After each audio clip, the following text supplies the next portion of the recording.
Hello everyone and welcome to the 8 Sketchbook Challenge. So some of you may know, some of you may not, but I started a challenge on May 12th that I gave to myself for some reason that I was going to finish 8 sketchbooks by August 28th. So it started in May 12th, which was the last day of class for me, and it's going to go all the way till August 28th, which is the first day of the fall semester. And that is the challenge. You are more than welcome to join in. You might, a little bit late, but if you wanted to be part of it, you absolutely can. And the idea is to try and get as many sketchbooks as possible, but I'm going to shoot for 8. And today I'm going to show you the very first one that I've done. This is one of the smaller ones. I have 2 of these. I'm going to try and knock these out, and then I'm going to move on to the bigger ones, but we finished the first one, and so hopefully I did something that's worth looking at. And you will join me on this sketchbook tour as well as the 8 sketchbook challenge. So come on, let's go check it out. Alright, so let's just go ahead and crack into it. Like I said, it is a small sketchbook, 4x6, I think. So, tiny sketchbook, pocket-sized sketchbook. So, I know when I started this one, I wanted to try and do more textury stuff with my pen and ink. Just because, it's like, oh, let me draw with pen. Oh, cool. And there is no rhyme or reason as to what I'm doing here. It's just kind of at meetings and stuff like that. And, it didn't work. I'm not a hatching person, so trying to do that really wasn't make sense. Character design, random, just heads. I draw a lot of heads. Trying to create some new outfit. This is an artist's contact information. You can definitely look them up if you want to, right? And then I do a whole bunch of ninjas. That's my thing. I draw a lot of ninjas. And I guess being the creator of a comic called Ninja Empire, you would assume I would draw a lot of ninjas. So, just random, trying to draw with pen because it's very permanent. So you just kind of gotta go, draw, move. If it works, great. If it doesn't, it doesn't, and you just keep moving on. And I think it's the easiest way to stay honest when it comes to drawing. So, trying to figure stuff out. Things that don't work, like I don't know, I don't like how his head, his neck got too small. And then of course my sketchbooks are not necessarily like the holy grail, so they're not that important to me. There's just reams of paper, so I let people draw on my sketchbook, and this one is my daughter. So I know some of you might be like, oh, well, that's cheating, you've got extra people drawing in it. Maybe, but I mean, if my daughter's gonna come in and be like, hey, can I draw in your sketchbook, I'm not gonna stop them because I want them to be creative. So, and then random, just super random stuff. And meeting notes. So it is my journal as well. Like if I have some notes, I'll have this because I always need to have something to write with and on with me. So if I have an impromptu meeting, then I will definitely do that. And so this is me trying to help a friend with their kind of logo or signature.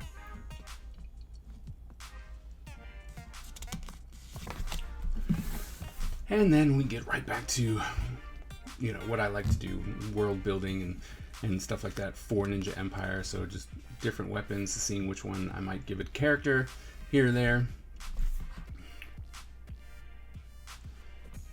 I'm probably gonna do something with this character. I like the little design on her face. And then I really like the idea of masks for ninjas. And so was trying to do like a dragon mask, but it didn't necessarily work out the way I wanted it to.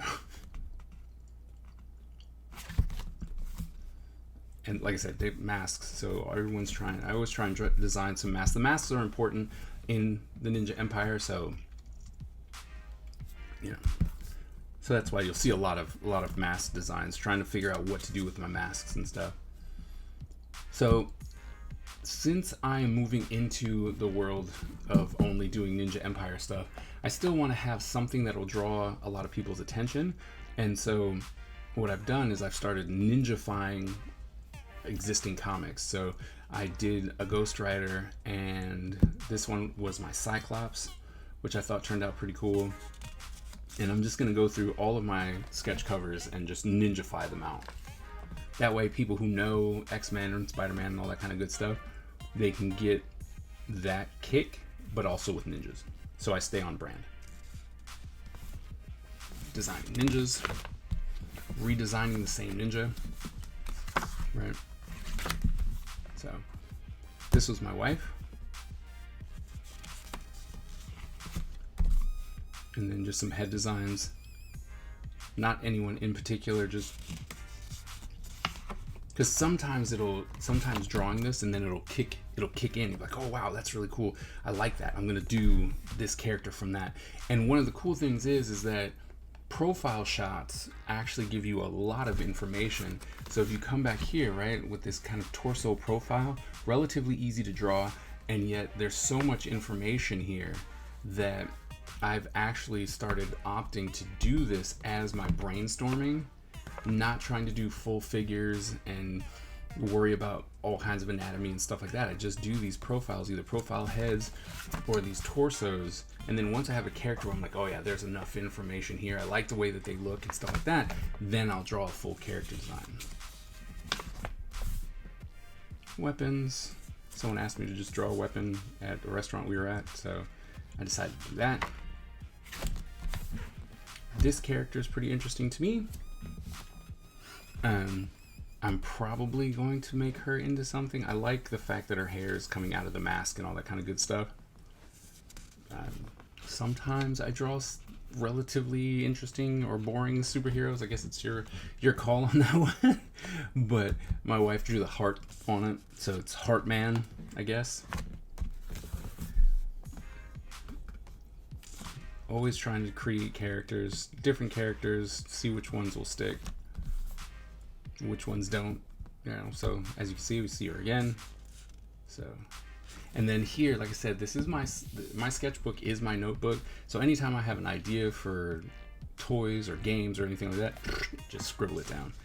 I am not the artist or the professor who goes, you can't put words and notes into your sketchbook. That's silly to me. So I'm always writing in my sketchbooks. I'm gonna figure out how to make this kind of black on black thing work for a ninja. I mean, I know ninjas are mostly black, but I'm just saying like darker black, so a dark gray and a darker black, and try and make that work. Now this character for sure, like I like this character, so I'm definitely going to make them into something. Probably more like the thieving ninja. It's a young person, kind of scrawny, but I really like the way that one came out, so I definitely want to make that into something. Random woman drawing. And then my son gave me a reference picture to go off of while we were at a restaurant, and was just like, draw this. I was like, okay. And see, most of this is all done with pen. Trying to work on being more confident with the lines and stuff, because if you put it down, it's down. So my youngest son was drawing something. I don't know what it was, but from what I could see upside down and in his drawing, he's 7. This is what I came up with. This is what I saw. Now, I put these random bunny ears on there. He told me very clearly that they're not supposed to be bunny ears, but they looked like bunny ears, so that's why I put them on there. Then my daughter jumped in again. Same restaurant, she got bored, so she took my sketchbook. And then more ninja designs. Trying to see if I can get a cool ninja with a shape, you know, with like a very distinct like rectangle head or pointy chin, just for fun. Then koi fish, random head. And then, so I know this is a little bit harder to see because it's in red, but I've taken to starting to draw from people who are already successful. And the reason why I'm doing that, and I try and do the things that I tell my students to do, it's because it's a different way to, it's a different way to learn, right? So a lot of people are like, oh, you shouldn't trace. I disagree, you should definitely trace. But if you are beyond that point where you're like, I really can't draw, and you need to train your brain to trace, you can still copy, right? And try and get it as close as you can, and then try and learn from it. Like what shapes are they using? How did they make that eye? How did that work? How are those shapes? Stuff like that. So, learning how to draw bigger people and skinnier people and stuff like that. So I took a random graphic novel that I found and just started drawing it, which I think is really good practice for any artist. So there you go. That's my first of 8. Hopefully we'll be able to make these a little bit quicker happen because I've got 7 more to go and not a lot of time. So hopefully we'll be able to knock more of these out. But thank you also very much for coming and looking at this sketchbook tour, as well as the 8 sketchbook challenge, which I hope that you will join me in. And if you do, please share your links and stuff so that I can see it, because I would love to see your progress. All right. Thank you so very much, and we'll see you at the next one. Bye.